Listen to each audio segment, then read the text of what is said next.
जिस समय जिस दौर से हम गुजर रहे हैं उसे घोर कलयुग कहना अनुचित नहीं होगा। आप निम्न से निम्न स्तर के पाप होते हुए देख रहे हैं। मन उद्वेग और पीड़ा से भर जाता है ये सब देखकर। ऐसे में हमारा अनियंत्रित होना मानसिक और शारीरिक रूप से कुछ गैर मामूली नहीं है। दिल की धड़कन बढ़ जाना, घबराहट होना, डर लगना, हर कोई इन बातों की शिकायत करता है। ऐसे समय में ध्यान लगाने से, सकारात्मक विचार अपने मन में लाने से आपकी तकलीफ़ें कुछ कम हो सकती हैं। लेकिन एक और मार्ग है जो खुद को संयम और नियंत्रण में रखने में अत्यंत सहायक है। वो है गीता द्वारा बताया गया मार्ग। हमारे विचारों और कर्मों को उपयुक्त दिशा की ओर गतिशील करने की कुंजी। कहा जाता है कि गीता में जीवन की हर एक परेशानी का हल मिल जाता है। गीता के उपदेश कर्म करने और जीवन में आगे बढ़ते रहने की प्रेरणा देते हैं। ऐसे में किसी भी परेशानी का हल पाने और जीवन में सफल होने के लिए गीता की कुछ बातों का ध्यान रखना हम सबके लिए अच्छा है। श्रीमद् भागवत गीता में भगवान श्री कृष्ण के उपदेशों का वर्णन है। श्री कृष्ण ने गीता का उपदेश महाभारत युद्ध के दौरान अर्जुन को दिया था। ये तो हम सब जानते हैं। कृष्ण ने अर्जुन को तब गीता का पाठ पढ़ाया था जब उनके कदम युद्ध भूमि में डगमगाने लगे थे। आज इस कलयुग में हमारा मन भी डोल रहा है और पैर भी स्थिर नहीं है। तो इस विषय पर बातचीत करने का इससे बेहतर और कौन सा समय हो सकता है। नमस्कार, खुशामदीद और वेलकम टू बातचीत विद रोशनी। आज का एपिसोड है गीता उपदेश के बारे में। भगवत गीता हिंदू धर्म का एक प्रमुख ग्रंथ है जिसमें भगवान कृष्ण ने अर्जुन को युद्ध के मैदान में जीवन और कर्तव्य के गहरे रहस्यों का उपदेश दिया। ये धार्मिक और आध्यात्मिक मार्गदर्शन प्रदान करता है। गीता में कर्म, भक्ति और ज्ञान योग की बात की गई है जो जीवन में सही कर्तव्य निभाने और अपने धर्म का पालन करने के महत्वपूर्ण सिद्धांतों को सिखाते हैं। अर्जुन के संदेह और संकटों का समाधान देते हुए गीता हमें सिखाती है कि कैसे जीवन के संघर्षों और समस्याओं का सामना हमें भी करना चाहिए। केवल अर्जुन ही नहीं, जो भी व्यक्ति गीता की इन बातों का जीवन में अनुसरण कर लेता है वह हर कार्य में विजय हासिल कर सकता है। गीता जो आत्मा के वास्तविक स्वरूप और उसके उद्देश्य को समझाने में मदद करती है, जो आत्म साक्षात्कार और मोक्ष के मार्ग की व्याख्या करती है। आइए जानते हैं गीता के अनमोल उपदेशों के बारे में। सबसे पहला उपदेश संबंध रखता है उस रोग से जिससे हम सब पीड़ित हैं, बड़े छोटे, जवान बुजुर्ग। वो है क्रोध का रोग। मनुष्य का सबसे बड़ा दुश्मन उसका क्रोध यानी गुस्सा होता है। गुस्से में व्यक्ति खुद पर नियंत्रण खो बैठता है और आवेश में आकर गलत कार्य कर देता है। इसलिए क्रोध को खुद पर हावी नहीं होने देना चाहिए। गीता में श्री कृष्ण ने बताया है कि यदि गुस्सा आए तो स्वयं को शांत करने का प्रयास करें। क्रोध में लिए गए फैसले अक्सर गलत होते हैं जिससे व्यक्ति आगे चलकर पछताता है। इसलिए क्रोध आने पर कोई भी ऐसा कदम उठाने से हमें परहेज करना चाहिए जिसका परिणाम हमारे लिए दुख का कारण बन जाए।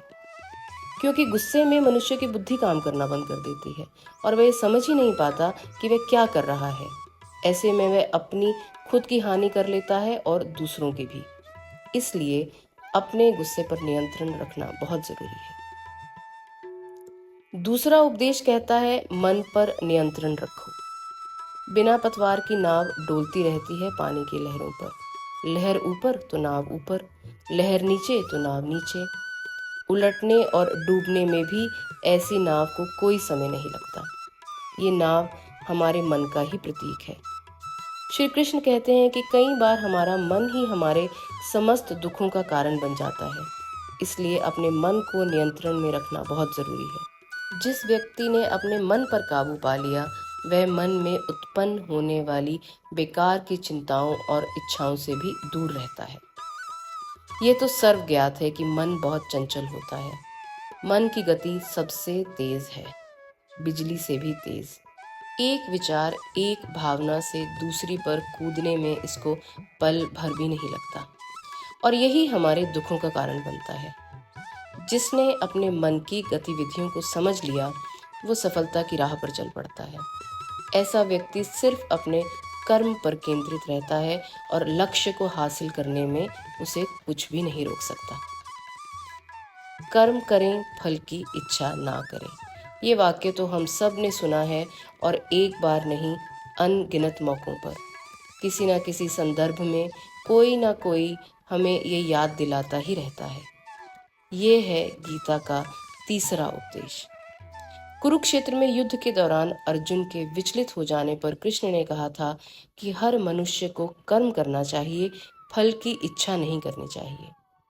कृष्ण कहते हैं कि जैसा व्यक्ति का कर्म होगा, ईश्वर उसी के अनुरूप उसे फल देंगे। यदि आप कार्य के पहले ही परिणाम की अपेक्षा करेंगे, तो आपका मन भ्रमित हो जाएगा और आप अपना कर्म ठीक से नहीं कर पाएंगे। मनुष्य को उसके कर्मों के अनुरूप ही फल मिलता है, इसलिए परिणाम के बारे में सोचे बिना व्यक्ति को सिर्फ अपने कर्म पर ध्यान देना चाहिए। आम का पौधा लगाएंगे तो आम खाने को मिलेंगे, लेकिन अगर बबूल लगाया तो आम की इच्छा करना व्यर्थ है। अगली शिक्षा की ओर बढ़ते हैं जो गीता के माध्यम से श्री कृष्ण ने हमें दी, वो है आत्म मंथन। कृष्ण कहते हैं कि व्यक्ति को खुद से बेहतर कोई नहीं जान सकता, इसलिए स्वयं का आकलन करना सबसे जरूरी है। जो भी व्यक्ति अपने गुणों और कमियों को जान लेता है, वह अपने व्यक्तित्व का निर्माण करके हर काम में सफलता प्राप्त कर सकता है। श्रीमद् भागवत गीता के अनुसार हर मनुष्य को आत्म मंथन करना जरूरी है। आत्मज्ञान के जरिए ही व्यक्ति को अपने गुण और अवगुण के बारे में पता चलता है। आत्म मंथन व्यक्ति को सही गलत का निर्णय करने में मदद करता है, इसलिए कुछ समय अकेले रहकर आत्म मंथन जरूर करें। हर व्यक्ति को सफल जीवन और किसी भी तरह की कठिनाइयों का सामना करने के लिए आत्म मंथन अवश्य करना चाहिए।